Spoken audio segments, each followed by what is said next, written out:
Hello friends, welcome to civil academy ISPCS। आज इस video में हम कवर करेंगे गवर्नमेंट ऑफ इंडिया के different policy stances in different economic scenarios. तो सबसे पहले आप पढ़ेंगे विस्तारवादी नीति युग यानी एक्सपेंशनरी पॉलिसी स्टैंड। जैसे कि नाम में लिखा है एक्सपेंशन, विस्तारवाद। यहाँ पर हम ऐसे स्टेप्स उठाते हैं, गवर्नमेंट ऐसे स्टेप्स उठाते हैं जिससे इकोनॉमी का एक्सपेंशन हो, इकोनॉमी ग्रोथ हो। अब ये वर्ड्स कई बार हमें न्यूज़पेपर में दिखाई देते हैं, न्यूज़पेपर में इकोनॉमी वाले सेक्शन में दिखाई देते हैं और हम उन्हें समझ नहीं पाते। एग्जाम पर्सपेक्टिव से भी ये बहुत इंपॉर्टेंट है, तो बहुत ध्यान से समझना है। तो अगर आपको अपनी इकोनॉमी को एक्सपैंड करना है, ग्रो करना है, तो आपको क्या करना पड़ेगा? मार्केट में पैसे की मात्रा बढ़ानी पड़ेगी। और मार्केट में पैसे की मात्रा बढ़ाने के लिए सबसे पहले मॉनेटरी पॉलिसी में क्या किया जाएगा कि इंटरेस्ट रेट यानी ब्याज दर को कम किया जाएगा। जब ब्याज दर को कम किया जाएगा तो लोन सस्ते हो जाएंगे और मार्केट में लिक्विडिटी यानी तरलता बढ़ेगी। दूसरी चीज, अगर फिस्कल मेजर्स के बारे में बात करें जो कि टैक्स से संबंधित होती है, तो सरकार गवर्नमेंट स्पेंडिंग बढ़ाएगी और टैक्स रेट को रिड्यूस करेगी। गवर्नमेंट अगर टैक्स रेट रिड्यूस करती है तो पब्लिक के पास स्पेंडिंग कैपेसिटी जो है वो बढ़ जाती है, खर्च करने लायक रुपए जो होता है वो बढ़ जाता है, क्योंकि अब उन्हें टैक्स कम देना पड़ रहा है। दोनों ही चीजों से क्या हो रहा है, मार्केट में कैश का अमाउंट, कैश फ्लो बढ़ रहा है, तरलता बढ़ रही है, जिसके वजह से कंजम्पशन बूस्ट होती है, लोग खरीदारी करने जाते हैं मार्केट्स में, इन्वेस्टमेंट्स यानी निवेश बढ़ता है और एम्प्लॉयमेंट भी जनरेट होती है, यानी ओवरऑल इकोनॉमिक ग्रोथ हो सकती है। अब इसी का बिल्कुल विपरीत ऑपोजिट यानी संकुचनवादी नीति रुख यानी कॉन्ट्रैक्शनरी पॉलिसी स्टैंड। अब जैसे नाम में लिखा हुआ है कॉन्ट्रैक्शन, तो इसमें क्या होता है, गोल होता है इन्फ्लेशन को कंट्रोल करना।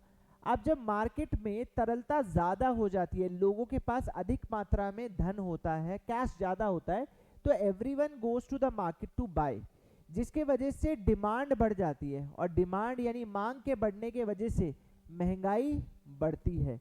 तो ऐसी कंडीशन को क्योर करने के लिए हम क्या करते हैं, मॉनेटरी पॉलिसी में इंटरेस्ट रेट यानी ब्याज दर को बढ़ाते हैं ताकि लोन थोड़े महंगे हो जाएं और मनी सप्लाई क्या हो जाए, कम। और फिस्कल मेजर्स में क्या किया जाता है कि गवर्नमेंट जो है वो स्पेंडिंग को थोड़ा कम करती है और टैक्स बढ़ा देती है।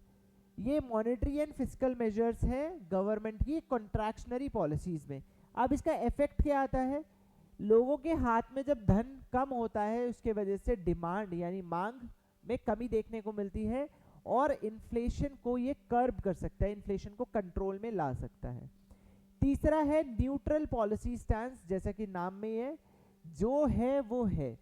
ये वेट एंड वॉच मेथड होता है। इसमें जो भी करंट इकोनॉमिक कंडीशन है उसको वैसे के वैसे ही रहने दिया जाता है। जैसे कि अभी आपको पता होगा जनवरी फरवरी में आरबीआई ने अपना रेपो रेट कम किया था, लेकिन उससे पहले कई महीनों तक, बहुत सारे टाइम तक आरबीआई का रेपो रेट जैसा के तैसे था।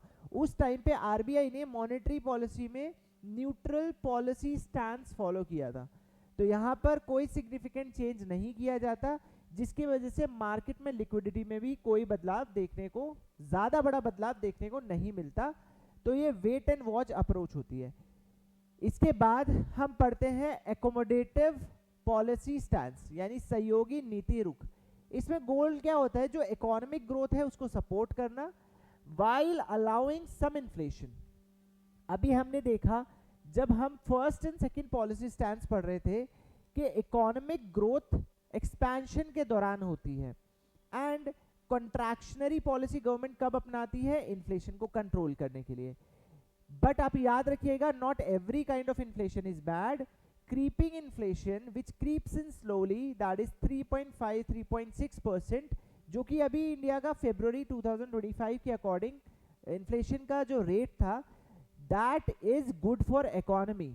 अब एकोमोडेटिव स्टैंस में यही किया जाता है कि आपको इकोनॉमिक ग्रोथ भी सपोर्ट करनी है और जो इन्फ्लेशन है उसको भी थोड़ा बहुत आप अलाउ कर सकते हो।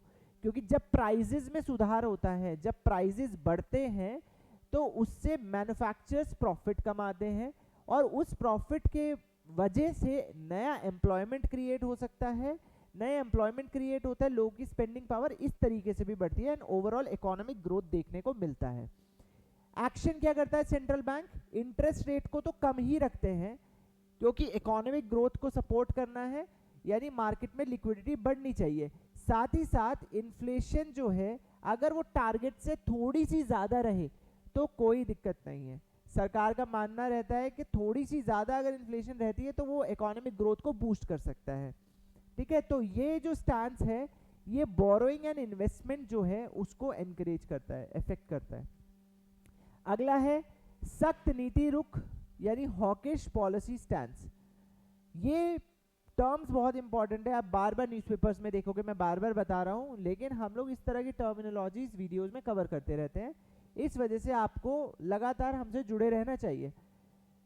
इसमें क्या होता है, हॉकिश पॉलिसी में प्रायोरिटाइज इन्फ्लेशन कंट्रोल। अब अगर इन्फ्लेशन आपके टारगेट से कई ज़्यादा हो जाता है तो उसका सीधा सीधा इम्पैक्ट जो है आपकी पॉपुलेशन पर पड़ता है, कंज्यूमर्स पर पड़ता है, and that is not a good indication for the government. तो उस टाइम पे गवर्नमेंट क्या करती है, इन्फ्लेशन कंट्रोल को स्ट्रांगली प्रायोरिटाइज करती है।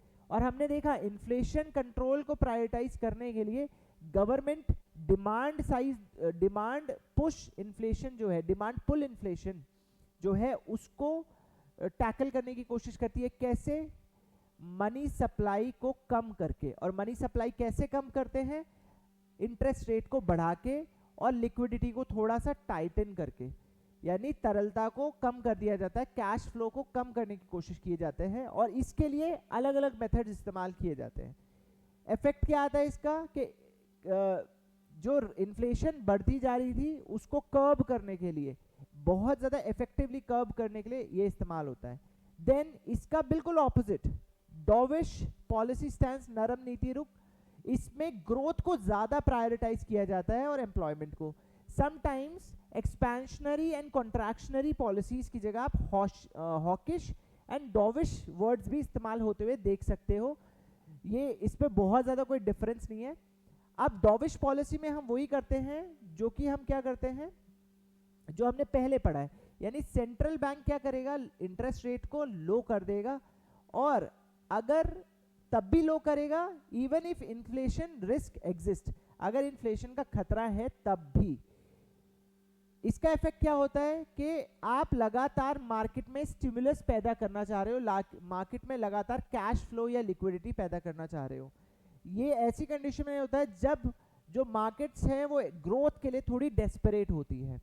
तो एक्सपेंशनरी पॉलिसी और डॉविश पॉलिसी को आप एक साथ देख सकते हो, बट डॉविश पॉलिसी जो है एक्सपेंशनरी पॉलिसी का एक स्टेप आगे है, वैसे ही कॉन्ट्रैक्शनरी पॉलिसी का एक स्टेप आगे है हॉकिश पॉलिसी। इसी तरह की वीडियोस के लिए जुड़े रहिए सिविल एकेडमी IAS PCS के साथ। Thank you.